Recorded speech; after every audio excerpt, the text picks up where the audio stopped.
Assalomu alaykum aziz xalqim, assalomu alaykum barcha vatandoshlarim, barcha O'rta Osiyo SNG davlatlari. Tojikistonlik mana bu qizchani video oblashenasini ko'rgan bo'lsanglar kerak, bizga video murojaat bilan yordam so'rab chiqibdi.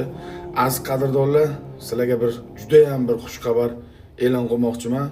Nasib bo'lsa ro'zani 3-kunida, ayni zakot berayotgan kunida men auditoriyamiz bilan birgalikda, ya'ni sizlar bilan birgalikda 20 ta insonga chiroyligina ro'zani zakotlarini berishga, ya'ni haqdor insonlarni topib yordam berishga shunaqa bir proyekt yaratib qo'ydim. Bu insonimiz, bu qizchamizni haqiqiy haqdor deb belgilab, 3-haqdorni aniqlaganimda sizlarga e'lon qilmoqchiman. Xudo xolasa barchalaringizni kutaman. Sizlardan oti dunyo kerak emas, videolarga maksimal like bosib, kommentlarda qo'llab tursanglar, ro'zani 3-kunida juda ham bir katta zakotlar